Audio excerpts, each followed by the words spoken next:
Invest Kerala ആഗോള നിക്ഷേപക ഉച്ചകോടിയുടെ ഭാഗമായി വരുന്ന നിക്ഷേപം കേരളത്തിന്റെ ഭാവി പുരോഗതിക്ക് ശക്തി പകരുമെന്ന് ഇടതുമുന്നണി കൺവീനർ ടി.പി. രാമകൃഷ്ണൻ. കേരളം ഒന്നിച്ചു നിൽക്കുന്നുവെന്നതാണ് ഉച്ചകോടിയുടെ പ്രത്യേകത എന്നും അദ്ദേഹം പറഞ്ഞു.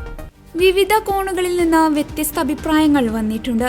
കേരളത്തിലെ ജനങ്ങൾക്ക് പുതിയ തൊഴിലവസരങ്ങൾ ഉണ്ടാകണം. നിലവിലുള്ള തൊഴിലാളികളുടെ കൂലിയും ജോലിയും സംരക്ഷിക്കപ്പെടണമെന്നും ടി.പി. രാമകൃഷ്ണൻ പറഞ്ഞു. വികസനത്തിന് സഹായകരമായ രീതിയിലാണ് കേരള സർക്കാർ വിവിധ പദ്ധതികളുമായി മുന്നോട്ടു പോകുന്നത്. വ്യവസായ മന്ത്രി പി രാജീവിന്റെ നേതൃത്വത്തിൽ വർഷങ്ങളായി നടന്നുവന്ന ഗൃഹപാഠമാണ് ആഗോള സംഗമത്തിലേക്ക് കാര്യങ്ങൾ എത്തിച്ചത്. ലോകശ്രദ്ധ ആകർഷിക്കുന്ന അന്തരീക്ഷമാണ് കേരളത്തിലുള്ളതെന്നും അദ്ദേഹം പറഞ്ഞു. അതിനിടെ കിഫ്ബി റോഡുകളിലെ ടോൾ പിരിവിൽ LDF കൺവീനർ ടി.പി. രാമകൃഷ്ണൻ പ്രതികരിച്ചു.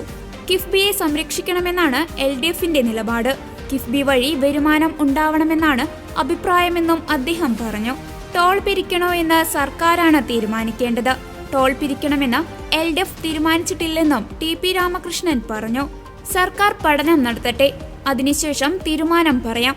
എലപ്പുള്ളി ബ്രൂവറി വിഷയത്തിൽ ജലവിനിയോഗത്തെക്കുറിച്ച് പഠനം നടത്തണം. കുടിവെള്ളത്തെയും കൃഷിയെയും ബാധിക്കാത്ത രീതിയിൽ പദ്ധതി വേണമെന്നാണ് LDF നിലപാടെന്നും അദ്ദേഹം വ്യക്തമാക്കി. ആശാവർക്കർമാരുടെ സമരത്തിൽ പ്രതികരിച്ച ടി.പി. രാമകൃഷ്ണൻ സംസ്ഥാനം ചെയ്യാവുന്നതെല്ലാം ചെയ്തുവെന്നും ഇനി എന്തെങ്കിലും ചെയ്യാനുണ്ടെങ്കിൽ അതും ചെയ്യണമെന്നും ആവശ്യപ്പെട്ടു. സംസ്ഥാനം വലിയ സാമ്പത്തിക ബുദ്ധിമുട്ടിലാണ്. കേന്ദ്രം പണം നൽകുന്നില്ല. വസ്തുതകൾ മനസ്സിലാക്കി മുന്നോട്ടു പോകണം. കടൽ വനം ഖനനത്തിൽ കേന്ദ്ര തീരുമാനത്തിനെതിരെ UDFുമായി യോജിച്ച് സമരത്തിന് തയ്യാറാണെന്ന് പറഞ്ഞ LDF കൺവീനർ MM ഹസനുമായും VD സതീശനുമായും ചർച്ച നടത്തിയെന്നും കൂട്ടിച്ചേർത്തു.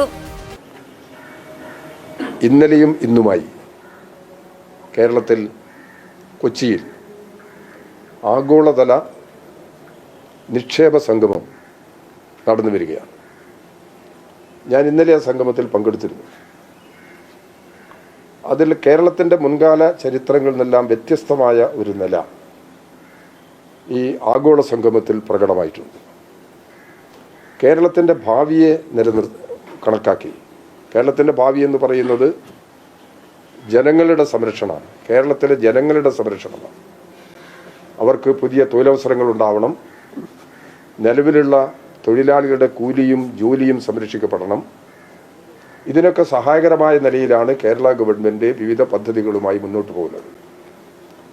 കേരളത്തിലെ വ്യവസായ വകുപ്പ് മന്ത്രി ശ്രീ പി രാജീവിൻ്റെ നേതൃത്വത്തിൽ വർഷങ്ങളായി നടന്നു വന്ന ഒരു ഹോംവർക്കിൻ്റെ ഭാഗമായിട്ടാണ് ഇപ്പോൾ ഈ ആഗോള സംഗമത്തിലേക്ക് കാര്യങ്ങൾ എത്തിയിട്ടുള്ളത്. ആഗോള സംഗമത്തിൻ്റെ ഭാഗമായി വരുന്ന നിക്ഷേപം കേരളത്തിൻ്റെ ഭാവി പുരോഗതിക്ക് വലിയ തോതിൽ ഉറപ്പുണ്ടാക്കും. അതാണ് ഇപ്പോഴത്തെ ഈ സംഗമത്തിൻ്റെ പ്രത്യേകത. വ്യത്യസ്ത അഭിപ്രായങ്ങൾ വിവിധ കോണുകളിൽ നിന്ന് വന്നിട്ടുണ്ട്. മാധ്യമങ്ങളിലും ചർച്ച ചെയ്തുകൊണ്ടിരിക്കുന്നുണ്ട്. പക്ഷേ എന്ത് അഭിപ്രായ പ്രകടനങ്ങൾ നടത്തി കഴിഞ്ഞാലും കേരളം ഒന്നിച്ചു നിൽക്കുന്നു എന്നുള്ളതാണ് ഈ ഗ്ലോബൽ ഇൻവെസ്റ്റ്മെൻറ്റ് മീറ്റിൻ്റെ പ്രത്യേകത.